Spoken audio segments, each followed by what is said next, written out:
Step 2 of the Arukah Holistic Healer Certification Program involves learning about diet and orthomolecular nutrition.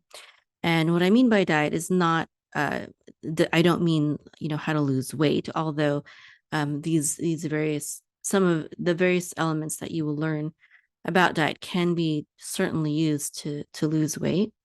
However, these different diet principles are more about how to achieve optimal health. Okay. And there are a lot of different diets out there, a lot of different diet theories, and we're certainly not going to be covering all of them.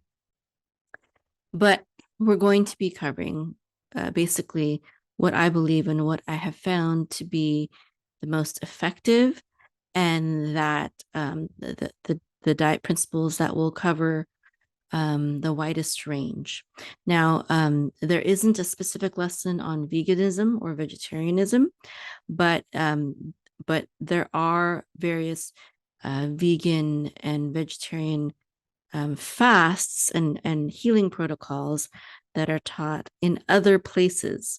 Okay, but for step 2 on diet and orthomolecular nutrition, there is not a lesson devoted specifically to veganism or vegetarianism, because I do not believe that is the optimal diet for long term for a lot of people.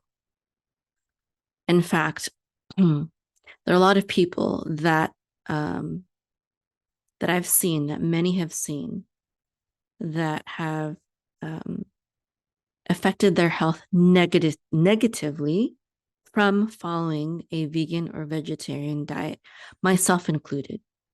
We were vegetarian slash vegan for a very long time, my whole entire family, mostly vegetarian, but vegan also for a short time.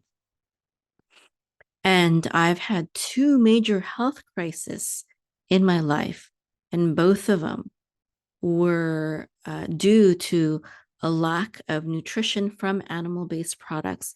And in order to pull myself out of both of these debilitating diseases, I had to incorporate animal products back into my diet.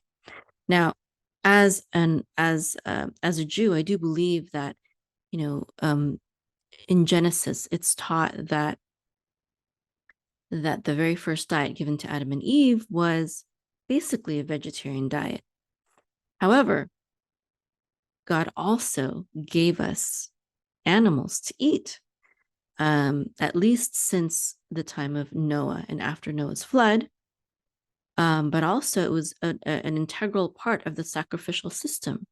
So the priests, as well as all Israelites, were commanded to eat meat in order to serve God, and and it was given to us not as a punishment.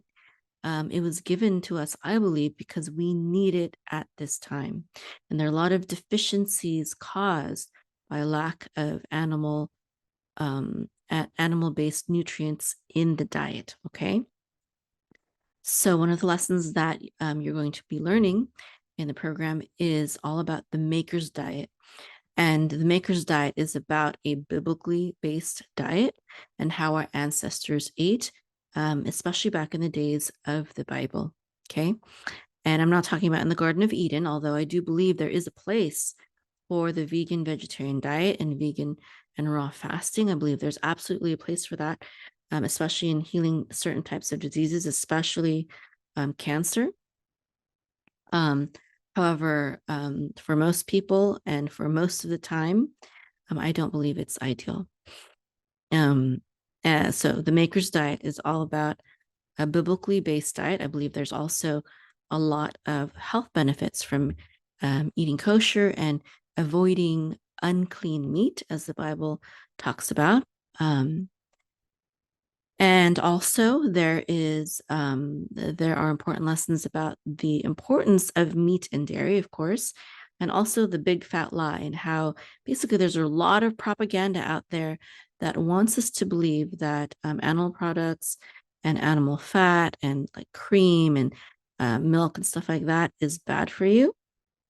But this is basically propaganda. and also all about gut healing. And I'm telling you, these lessons are extremely powerful. There was a time in my studies, so in the beginning of my learning, all about holistic health and healing, most of the schools that I went to, they taught vegan and vegetarianism. That's actually one of the reasons why I started the Arukah Holistic Healer Certification Program, is because I found that in my herbalist school and my first holistic health school, they were teaching veganism and vegetarianism, which I was faithfully following. And this advice actually got me really, really sick. So this is partly why, the reason for my program. I don't know of any other program that advocates both for herbalism, but also for this very traditional diet. Remember, veganism, vegetarianism, it is not our ancestors' diet. Our ancestors ate meat. Okay, they were hunters, they were farmers primarily. It is very hard to live off of the vegan diet alone, and it is not something that has been historically practiced um, by by by people groups throughout history. It is a relatively recent fad, and I do believe that there are temporary health benefits to the vegan vegetarian diet, but to eat that way for long term, that is actually a great experiment, and it's proving to be detrimental, and it is actually the cause of many various types of autoimmune disorders. And they place the blame on animal products where it should have been really, the culprit was not animal products, it was all of the fake food, processed products, and the chemicals, and the sugar, and all the bad oils, the very unnatural seed oils that were introduced into the modern Western diet. There are a lot of primitive people who live a very primitive life, who still eat a lot of hunted and foraged food, but a lot of meat, and they do not have the diseases that Westerners have, that are caused by the modern Western diet. Okay, and so one of the lessons that you'll be learning is about how to heal from various gut health issues. And this is a very powerful lesson. And one of my students helped her husband, who had been suffering from colitis for 20 years under the care of doctors, with various different types of prescription medicine, one to cover one symptom, which caused another symptom. So we had to take another medication, etc. And, that roller coaster ride did not end until she learned about the things that you will be learning about, all about gut healing. Very powerful. Also going to learn about fasting, and also the keto diet, which can also be beneficial. I believe that the keto diet should not be practiced long term, but it can be beneficial short term. Just like fasting, you're not going to fast long term. We're meant to eat, right? But that doesn't mean that fasting can't be healthy and healing. Same thing with the vegan vegetarian diet. Same thing with the keto diet. Now, the second half of step 2 is all about orthomolecular nutrition. Orthomolecular nutrition is, you can also call it mega dose vitamin therapy. Now, you might think that vitamins and supplements are unnatural because they are made by humans, right? God didn't make pills to grow on trees and plants. Humans made them, but these vitamins and supplements, these minerals that we have, that man has created, they are creating things that are natural to our bodies. So even though we manufacture these vitamins and supplements, they are not patented, so they can be easily reproduced, and they're reproduced by things that are found in nature. But beyond that, the key is that they are natural to our bodies, meaning our bodies know what to do with them, and there is little to no side effects with these vitamins and supplements.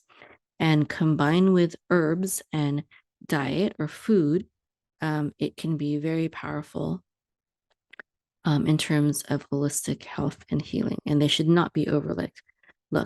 And another reason why it's really important and a foundational part of our program is because a lot of herbs, they only grow in certain places, right? Some herbs are widely imported all around the world, but a lot of herbs that are very powerful and very healing, for example, that my family takes on a very regular basis, they're not found all around the world, but because a lot of vitamins and supplements are very low cost and affordable, they can be found all around the world.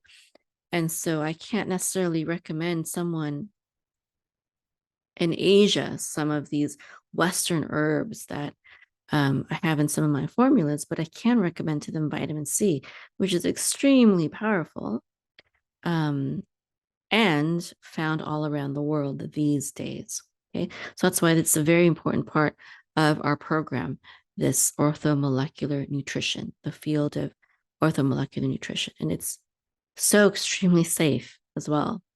There are, it's so much safer than prescription medication. So, for example, if someone were to lose one of their prescription medications in my house, I would insist that they find it. Because if one of my little babies or my toddlers or my, little children were to find their prescription medication, they could literally die. It's very possible that they could die from the side effects of that prescription drug. However, if I lose, and this is often the case, one of my children will take out a vitamin and they'll they won't take it right away. They'll put it on the counter and then it gets lost, drops on the floor, rolls under a table or the counter or something like that. Well, if they lose it, you know what? That's okay. Even if I know that even if my baby or my small child eats it, they're not going to die. They might have diarrhea. That might be the worst of it, though. Okay, they're not going to die. Vitamins and supplements are extremely safe, just as safe as food and herbs. And they're extremely powerful as well. Absolutely not to be overlooked. It is a very important tool in the arsenal of the holistic healer. Okay, a very important weapon. And we are soldiers. We are soldiers, and we are battling not only disease and illness, but are also battling a lot of propaganda and disinformation out there. So it's important that we know the truth about diet and orthomolecular nutrition.